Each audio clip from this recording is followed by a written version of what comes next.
começar? Quer que eu comece? Eu vou começar. Começa aí. Nação Coyote! Estamos aqui nesse vídeo inaugurando o nosso cenário com muita novidade para falar para vocês e claro também esse assunto iradíssimo. Se você clicou nesse vídeo é porque você quer ver aí as motos que ditaram a regra no mundo inteiro. Então solta essa vinheta que a gente tem muita novidade para falar.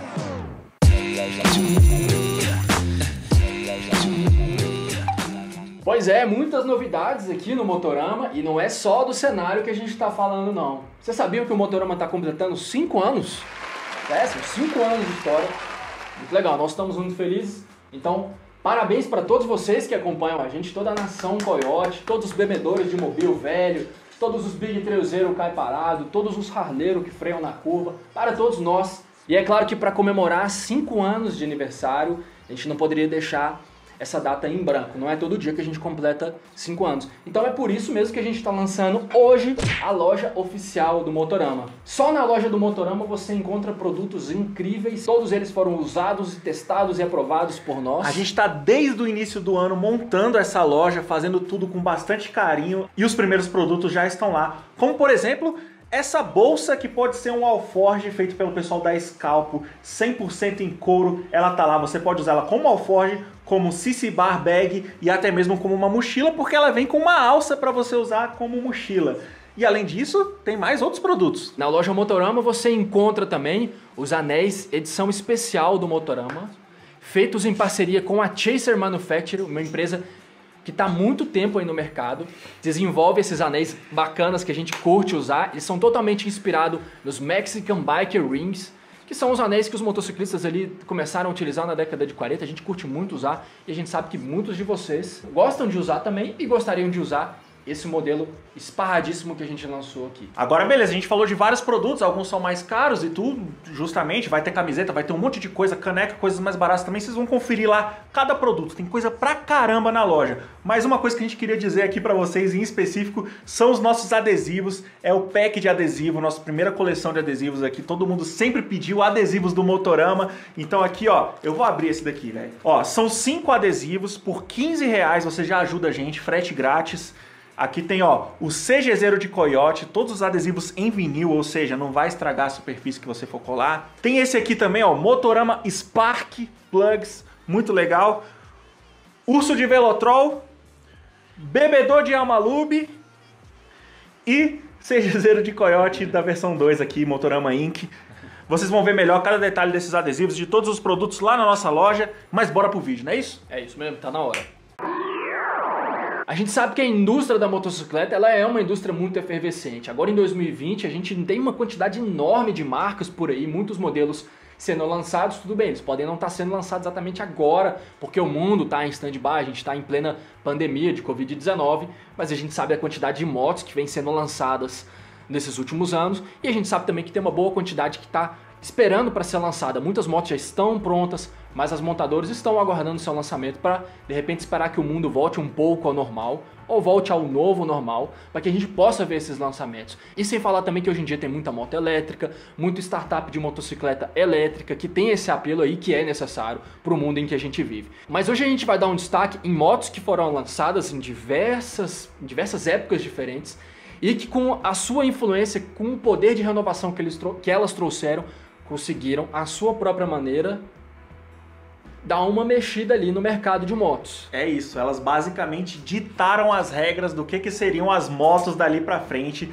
criaram segmentos de motos muitas vezes, né? Então foram motos que foram lançadas para chegar e mudar tudo o que se conhecia no mercado de motos. E eu já vou chamar aqui para a primeira delas, porque eu acho que essa aqui a gente não poderia deixar de fora dessa lista de forma nenhuma. Então já vou começar com ela. 7 Galo, mano, CB750. Já ali no final dos anos 60 já existia um movimento da Honda de fazer um projeto que fosse seguindo para esse caminho, e ali no começo dos anos 70 ela foi lançada. A CB750 4 É uma moto de 4 cilindros e que já foi eleita pela revista Motorcyclist a moto do século. Claro, falando do século XX, né? Qual será a moto do século XXI? A gente ainda vai descobrir, essa eleição vai ser feita lá no final. No final do século? No final do século. Eita. Não sei, acho que a gente nem vai estar vivo. Essa eleição só vai poder ser feita lá no final do século? Só no final do século. A gente não vai estar vivo, não né? Vai a gente não vai ver essa eleição. Não vai ver. A gente pode muito bem morrer antes mesmo de saber qual vai ser a moto do século XXI. Exatamente. Mas tudo bem, o assunto aqui é o século XX, né? O assunto é o século XX ainda. Mas por que a CB750 mexeu tanto com o mercado? Bom, a galera que acompanha os nossos vídeos e são espectadores assíduos, né? Provavelmente sabe que há algumas semanas a gente fez um episódio pincelando ali a ideia das motos britânicas e a importância que elas tiveram. E eu, sinceramente, eu acho que o lançamento da CB750, ela está diretamente ligada à indústria de motos britânicas. E a gente, daquele episódio, contou a história de algumas dessas motos e de algumas motos que, à sua maneira, eram as superbikes da época. E a Honda estava de olho, era nessa fatia de mercado, era nesse público e era naquele tipo de engenharia para desenvolver o seu super produto. Ela foi lançada no final dos anos 60, quando pela primeira vez a Honda expôs ela no Salão de Milão, e desde aquele primeiro momento, desde aquele primeiro impacto, o público ficou muito surpreso. Eu costumo sempre dizer que, inclusive, no ano de 68, eu lembro porque eu estava presente lá, pelo menos de espírito, em alma, que a Honda chegou já lançando essa moto com uma cor azul maravilhosa. E eu penso assim que, velho, quem tava lá na época, é muito difícil não ter se apaixonado por aquela moto. Se você vê uma moto daquela hoje em dia, aquela relíquia, uma CB750 4, é muito difícil você não se apaixonar hoje em dia, imagina na época. Então imagina a emoção do motociclista ao ver aquela moto ali. Por mais que o cara já tava bem atendido com motos maravilhosas que já estavam dominando a indústria ali, sejam as Harleys nos Estados Unidos, ou as BMWs, Ducatis, Triumphs, Norton, Vincent, BSA, Ariel, Metlas, era impossível não ficar tocado pelo que os japoneses tinham apresentado naquele ano ali de 1968. E é justamente porque nessa época a Honda batia muito de frente com as britânicas, né? Até então a Honda também fazia motos bicilíndricas e elas eram muito parecidas com Triumphs, com Norton. Se você olhar uma Honda dos anos 60 de 2 cilindros, você vai ver o tanto que essas motos eram parecidas. E aí nesse momento a Honda veio com esse projeto super inovador com 4 cilindros em linha. E foi isso que mudou o mundo naquele momento. E é justamente por isso que essa moto foi eleita a moto do século. Se você hoje curte o ronco dos 4 cilindros, curte andar de Hornetão, de XJ, de Kawasaki Z1000 ou até mesmo de motos super esportivas, isso tudo se dá pela CB750 de 4 cilindros da Honda, que foi a moto que trouxe realmente essa pegada esportiva, esse ronco de 4 cilindros que todo mundo adora. Beleza, existiam até motos de 4 cilindros, até mais cilindros antes dessa época, desse período, mas elas não eram dessa forma. Não eram motos que começaram o segmento de superbike, né? E se o impacto e a influência da CB750 é muito forte até nos dias de hoje, 50 anos depois do seu lançamento, imagina o impacto imediato que ela teve ali na hora, naqueles anos que se seguiram ali ao lançamento dela. Um exemplo que me vem à mente assim, ó, de imediato, é o lançamento da Z1, da Kawasaki, em 1971, ou seja, 2, 3 anos depois que a Honda lança a sua supermoto, a Kawasaki já responde ali à altura, né, lançando também já seria um desdobramento daquilo, né? Já mostrava o tanto que a moto estava realmente ditando as regras, né? Sim. Todo Big Trailzeiro curte a BMW GS. E ela também mudou a história, velho. Lá no comecinho dos anos 80, a BMW, com seu modelo R80 GS, trouxe para o mundo o que seria a primeira Big Trail de verdade, mais parecida com o que a gente vê hoje, né? Existiam outras motos trail já na época. A XT500, por exemplo, que já procurava ter um motor maior, uma moto mais alta, que já começava a ter uma pegada de Big Trail, mas foi a R80 GS da BMW, com aquele seu motor boxer, com um cabeçote para cada lado, que trouxe pela primeira vez o conceito de Big Trail do jeito que a gente conhece hoje.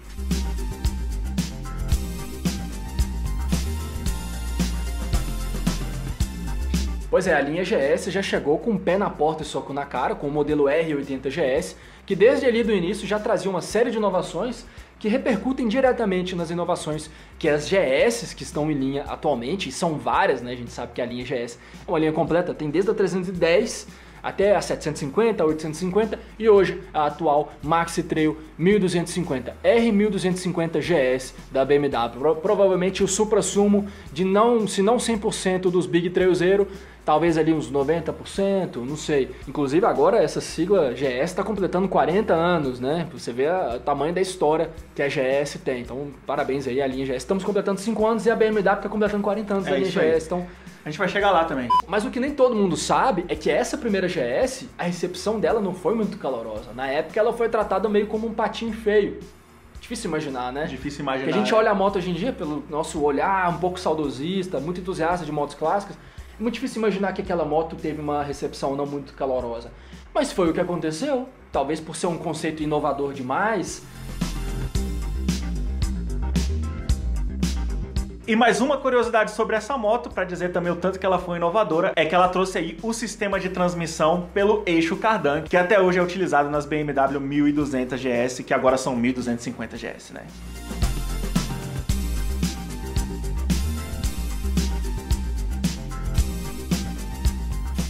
Outra moto que também contribuiu muito para o universo das duas rodas, ou melhor dizendo, para o universo das scooter. Muitos de vocês questionam se scooter é moto, se pode ser considerado, enfim, não sei. Foi a Lambretta. Cara, uma marca muito inovadora que trouxe uma importância para o seu segmento, né? Tem muitas pessoas que entendem uma scooter como uma Lambretta. Quem acompanha os nossos vídeos e viu o episódio da semana passada sobre as motos da Itália, viu o tamanho da importância que Vespa e Lambretta tiveram na indústria.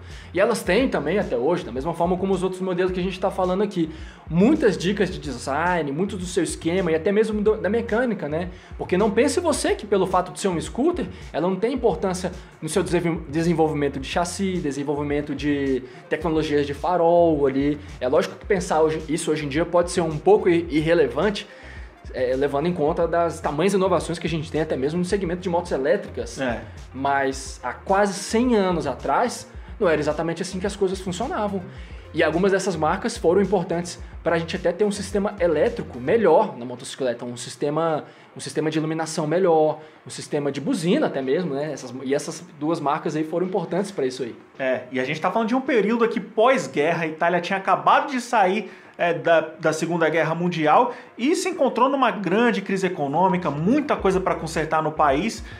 E a locomoção das pessoas era um dos problemas, né? Foi aí que as motos de baixa cilindrada, e no caso da Vespa e da Lambretta, os scooters apareceram aí pro mundo, né? As japonesas também chegaram lançando scooter, Honda tem scooter hoje, todo mundo sabe disso, Suzuki Burgman, né? Se todas essas motos, esses scooters existem, é por conta de Vespa e Lambretta, que inauguraram esse segmento aí no pós-guerra, no momento em que as pessoas realmente precisavam muito de um meio de locomoção barato.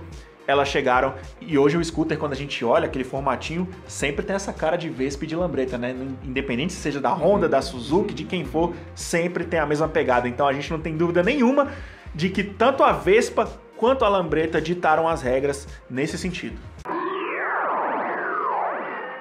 Beleza, saímos um pouco do Japão, fomos para a Europa, continente europeu, tá na hora de voltar para o Japão, porque é lá que estão algumas das marcas mais importantes até hoje, e a gente vai conhecer mais de perto uma delas. Vamos falar da Suzuki. Se fosse para falar uma moto da Suzuki, são várias que contribuíram e continuam contribuindo, mas se a gente fosse escolher uma, qual que a gente escolheria? Eu posso chutar que seria a Suzuki Katana? Poderia ser a Suzuki Katana. Vamos falar dela aqui.